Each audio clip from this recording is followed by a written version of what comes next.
Dando continuidade então ao nosso estudo, o que eu vou abordar agora nesse vídeo é a influência do parâmetro H no resultado numérico. Como nós vimos, o parâmetro H ele representa a distância entre dois pontos quaisquer da nossa discretização. Como é que a gente vai fazer esse estudo? Nós vamos considerar o seguinte problema de valor inicial. Derivada de y é igual à própria função y, sabendo que y no ponto zero vale 1. Nós sabemos que a solução analítica desse problema é y de t igual a e elevado a t. Então, como eu falei para vocês no outro vídeo, é o problema de valor inicial mais simples que a gente conhece. Todo mundo conhece a solução, ótimo para a gente estudar ele. Bom, então, o que eu vou fazer? Eu vou resolver esse problema numericamente usando o método de Euler para vários valores diferentes de H. Serão 7 valores diferentes. E eu vou comparar o resultado numérico obtido no ponto t igual a 2. Então, nós sabemos que a solução numérica é alguma coisa assim, né? Uma exponencial. E eu vou sempre comparar a minha solução numérica com esse valor aqui. Ok? E eu vou exibir um gráfico, na verdade vou exibir 3 gráficos. Um primeiro gráfico vai ser aqui a quantidade de passos, n, e eu vou comparar aqui é o valor, né? E elevado a 2. E eu vou plotar para cada quantidade de passos aqui, eu vou plotar o resultado numérico. O que é a quantidade de passos? Bom, se eu quero resolver a partir do ponto inicial 0, eu quero o valor aproximado no t igual a 2, eu vou resolver ao longo desse subdomínio aqui. Ok? Então, quanto maior a quantidade de passos, menor vai ser o H. Digamos que eu pegue 2 passos, né? N igual a 2. Então, eu vou partir do zero, vou achar um valor aproximado para y no ponto 1. Depois, vou achar um valor aproximado para y no ponto 2. Então, nesse caso, n foi igual a 2. E para n igual a 2, a gente tem h igual a 1. Se eu aumentar a quantidade de passos, vamos colocar então n igual a 4. Então a gente vai ter nesse caso h igual a meio. Então eu já vou ter uma solução, alguma coisa nesse sentido aqui. Opa, pulei um ponto aqui. Ok? Então, nesse caso, em preto, o meu H é meio, enquanto que azul o H foi 1. Então, logicamente, existe uma relação entre a quantidade de passos e H, é isso que eu estou querendo dizer. E, no caso, quanto maior o H, a gente espera que melhor seja a solução. Por quê? Quanto maior N, melhor a solução. Porque quanto maior o valor de N, menor é o valor de H. E aí a gente espera que a solução seja melhor. Então, justamente isso que eu vou mostrar. O que a gente vai ver, quanto maior N, melhor a solução, o que isso significa nesse gráfico? Como é a minha solução? Sempre considerando a minha solução em t igual a 2, quanto maior N, mais próximo o valor numérico vai estar no valor exato. Depois eu vou fazer o mesmo gráfico, só que no caso aqui com H, para a gente poder entender melhor essa relação entre H e N. E aqui já é o contrário. Quanto menor H, consequentemente maior o valor de N. Quanto menor H, melhor a solução. Então, a nossa solução vai ser alguma coisa... Nosso gráfico vai ficar assim. Quanto menor H, a nossa solução... Esses pontos são sempre os valores aproximados de Y. No caso aqui de Y em 2. Tá? Então, o mais próximo ele vai estar do valor de referência. Por fim, eu vou exibir também um gráfico que vai relacionar N com o erro, que é o nosso erro, no caso. Nós temos dois tipos de erro, né? Nós temos o erro absoluto, que por definição seria a solução exata menos a solução aproximada em módulo. E a gente tem o erro relativo como sendo o erro absoluto dividido pelo valor exato, que no caso é o valor de referência.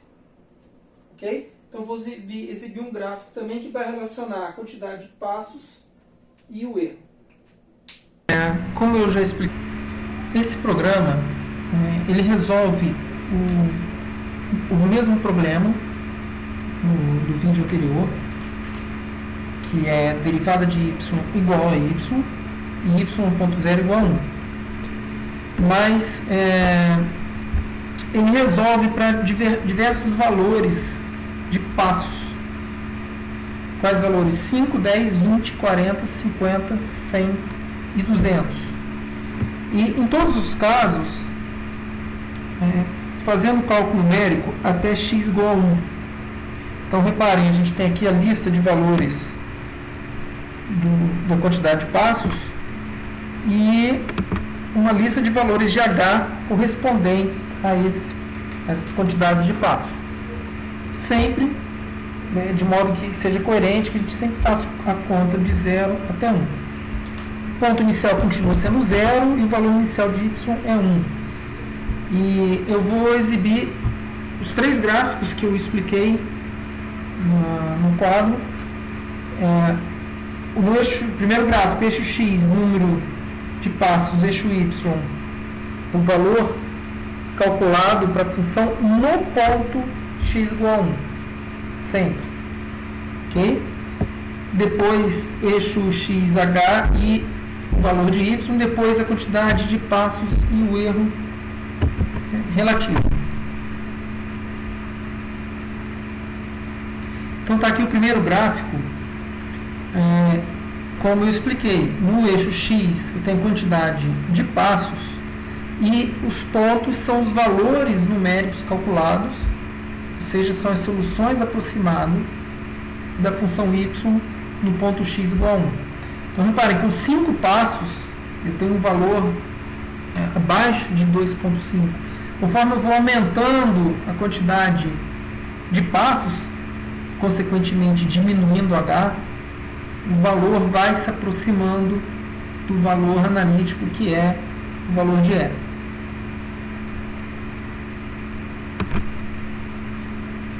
O segundo gráfico, já é no eixo x a gente tem h, e y, de novo, o valor numérico de y no ponto x igual a 1.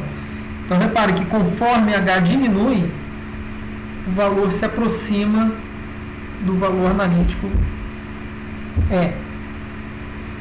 E é interessante notar que a relação entre o valor e h aqui é quase uma reta, né? Eu vou comentar sobre isso num vídeo mais para frente, não agora. No terceiro gráfico, a gente tem no eixo x a quantidade de passos e no eixo y o erro relativo. Então repara, quando n é igual a 5, a gente tem um erro relativo de quase 9%, alguma coisa, 8,5%.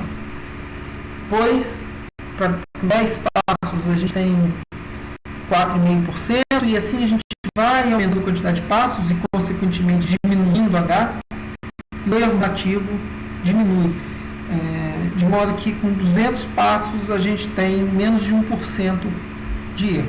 Então isso é para ilustrar a relação entre h e o erro. Quanto menor h, menor o erro. Porque o método depende fortemente de h. E lembrando, o método de Euler, ele trabalha aproximando a reta derivada, né? Ele aproxima, por Taylor, ele aproxima o valor da derivada para um polinômio de primeiro grau. Então, quanto menor o h, quanto mais próximo xi mais 1 está de xi, melhor vai ser essa aproximação. Por isso que quando h diminui, o erro diminui também.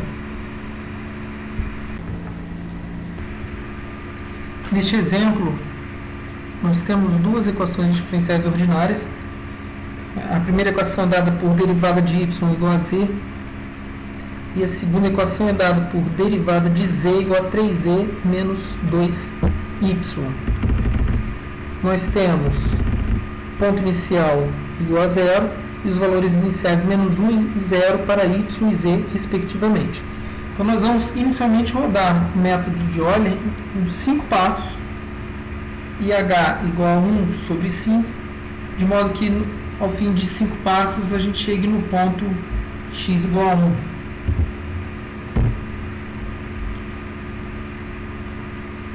Então aí a gente tem um gráfico da solução analítica, que são essas curvas com a linha cheia, e os pontos representam as aproximações numéricas pelo método de Euler. Vamos agora aumentar a quantidade de passos, ou seja, diminuir o h e ver o resultado.